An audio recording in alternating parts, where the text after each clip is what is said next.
maybe a 2-decade-old database of your building code, maybe some new microservices, the new AR/VR capabilities that are going on, a complex application network. And inside of that, right, you have to say, how do I go be application-centric and understand the application by just looking at some wired protocol? Impossible. It doesn't work. This leads me to my third observation. Your most important security product won't be a security product in the future. And I'd imagine, just think about this for a second. How many of you, if you were a human system, a biological system, right, do you carry around your respirator, your dialysis machine, you put yourself in a bubble to prevent viruses? No, it's built in, right? It's part of the system, and you only go to the respirator or dialysis when an emergency. All of the security systems need to be built in. This is my favorite security picture. This is the industry we have brought. Isn't that awesome? It's a nightmare. I was meeting with the CIO of Citibank, and I said to him, Don, how many server vendors do you use? 2. How many storage vendors do you use? 2. How many networking vendors do you use? Campus, wireless, I think it's 4. How many security vendors do you use? 250! This complexity is killing us. We have an opportunity to change this picture. We've begun to shift this picture in a dramatic way. And, we're in this journey. I run a large company, 25,000 people, almost 9,000 billion in revenue. We are changing our model of how we run VMware's IT. When we started in 2015, we had 75 products. We have halved it, and we're on a journey to halve it again. Our objective is to get to less than 25 security products because we're building more of the security systems into our infrastructure, into the network, into the storage systems, into the operations of our end users, building it into the infrastructure. And for us, this idea of simplifying, reducing, because how in the world do you take 250 products and keep them patched, updated, make sure, right, they're working with each other, validated with each other? Just insanity. We have to decrease that complexity. And this is our focus at VMware, is building this model where we're consistently reducing the attack surface, we're securing the applications and the data, and we're making security intrinsic. And as we think about this, it's not taking a security box, turning it into a blade and stuffing it into a router and calling it intrinsic security. That's packaged. It may be good for the sales guys, but it doesn't change your security architecture. It doesn't help you in this problem. It needs to become a distributed service that follows and is aware of the applications that it is delivering, the data and the services. Put another way, our goal is to leverage the power of the cloud in order to secure the cloud. What does this shift look like in practice? How would we, go implement it at scale? Now, we are refactoring and reconsidering this basic notion of a firewall. And we all understand a firewall, largely around north-south traffic, right at the edge, right of your environment. But in today's multi-cloud, microservice world, there ain't no edge. There's no place to block. And it still serves a purpose, but minimally so. Let's look back at this application picture that we started at before. How do you see your infrastructure through the lens of the apps that are running on it? What we would say is we need to have known good. What is the services and the relationship of those services that form that application, the roles and the intended behaviors of each of those machines, and how they're supposed to communicate? We would then say, by that understanding, right, what are the core things that are supposed to be happening rather than the 50 million that aren't supposed to be happening? And when we understand those good behaviors, enforce known good and do it at the networking level, how they're communicating with each other, as well as at the application level. And if we do it at those two levels and we have those working with each other, we believe we've cracked the problem in a fundamental way. And as we think about what we're doing at the virtual machine level and at the software-defined networking level, we can leverage the infrastructure in a powerful way as never before. Think about the virtual machine as we launch that application. We know the DNA, we know the birth certificate of the application itself. We know what it's running, how it's provisioned, what it's supposed to be doing. And it sits outside the host.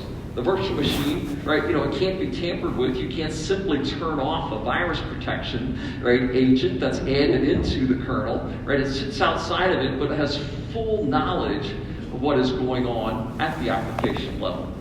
And it's distributed. It's everywhere. And it moves with the application and the services that are running inside of it. And it learns from all the hosts. We were also building a network service that allows all of that information across all applications that are running everywhere to be working, learning, and applying that. It's a completely distributed machine learning application from birth through life and the execution of that entire environment. And we simply call that a service-defined firewall.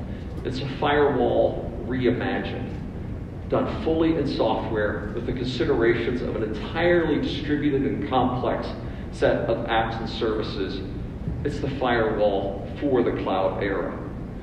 We simply say this is enormous impact because we're dramatically reducing the attack surface. We're building a foundation that has us looking at tens or hundreds of things as opposed to billions of things. Not only does it make it easier for you to harden your surface, anybody who attempts to attack it becomes more and more difficult without exposing themselves. This is the journey that we're on, to build and deliver a software-defined, agile, machine learning infrastructure that builds that intrinsic security into the infrastructure itself, to truly build a firm foundation for a secure future. But I'd like to take a moment and hear from a practitioner and see if they agree on how this world could and should be. So it's my pleasure now to be joined on stage by Shannon Lietz, and Shannon is a practitioner's practitioner. She's lived in the trenches, a deep understanding of how modern attacks work. She's the leader of Intuit's Red Team. She's also the leader of their DevSecOps function. She's also the founder of the DevSecOps Foundation. And beyond her day-to-day responsibilities at Intuit, she's helping to chart the course for where the security industry needs to go next. Please join me in welcoming Shannon Lietz to the stage. Shannon?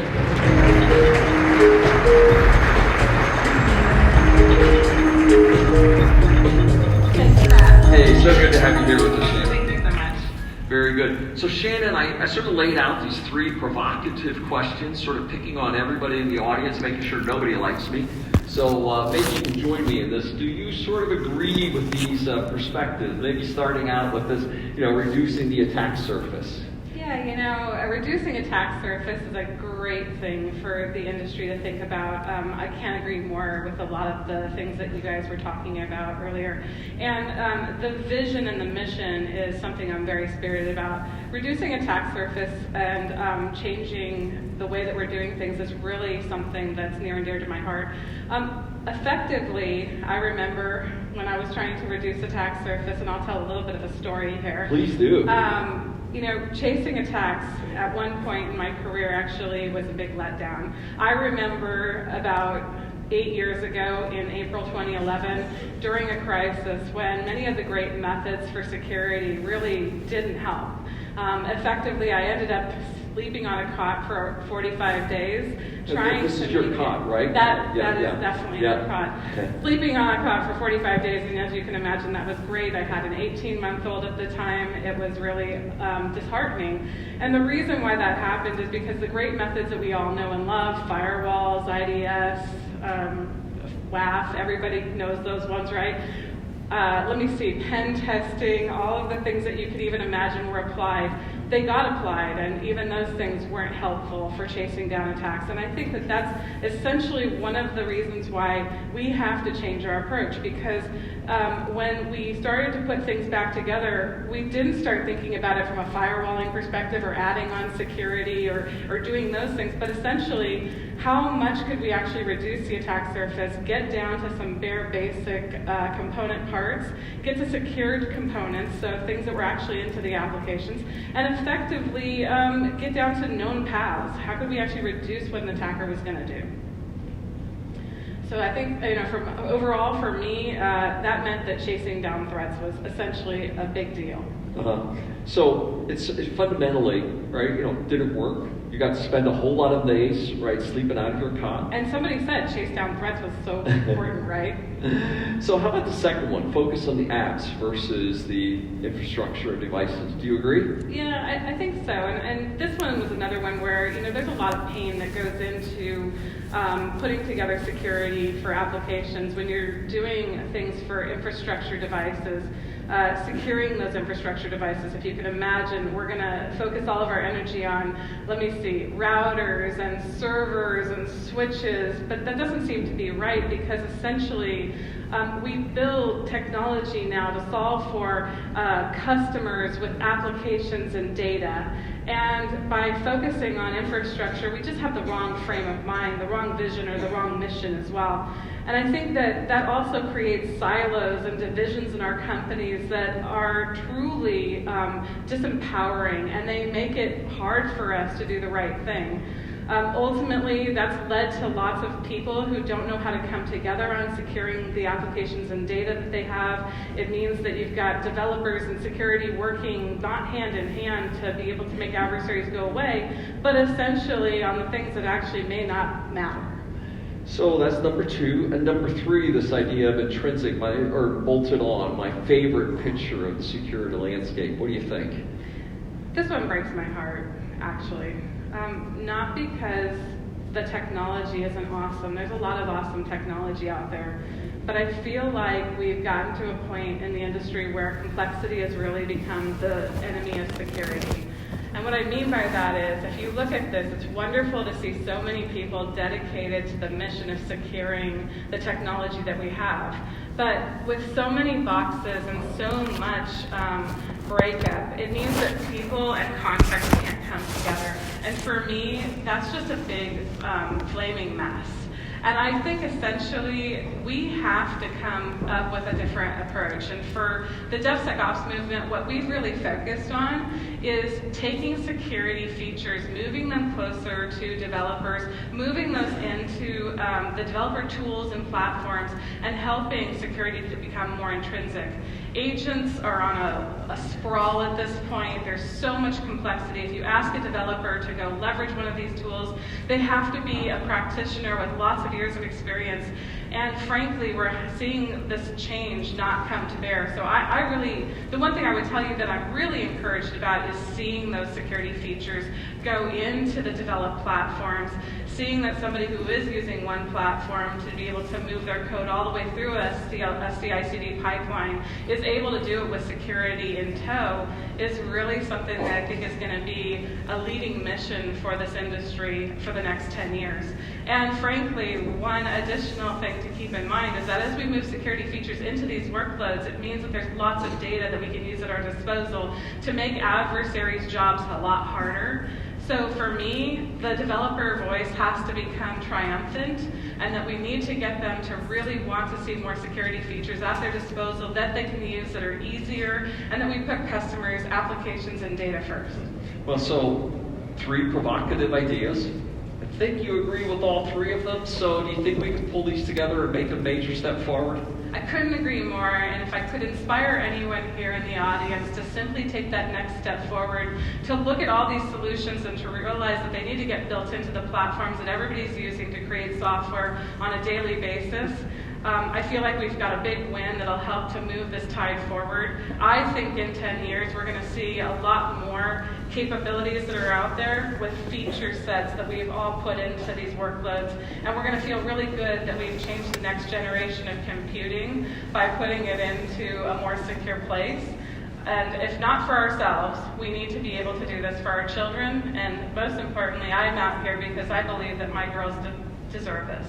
Well, thank you so much. Ladies and gentlemen, please thank Shannon Lietz. Thank you so much.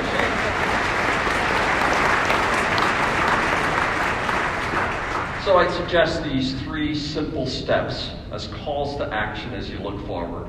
First, it's time to flip the security model on its head. Stop chasing threats, start investing in protection. Build the house on the foundation. Move beyond the latest attack. Focus on your best minds and people and investments into reducing the attack surface. Build the foundation. Second, it's about the applications. I would say fire all of you CISOs, fire all of your security people tomorrow and hire them back after they've built an application. And every one of your apps people, have them go live in the SOC for a while. You have to make this shift, how you think about application-centric. And we believe some of the capabilities that we're announcing here, such as service-defined firewalls, we believe a radical step forward fundamentally changes how you do this. And as we said, security must become intrinsic. Set a goal to cut your security products in half.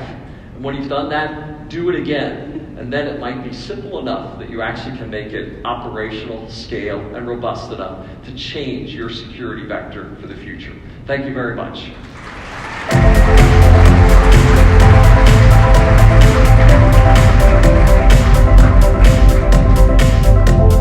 Please welcome Founder and Chief Executive Officer, Bits and Bytes Cybersecurity Education,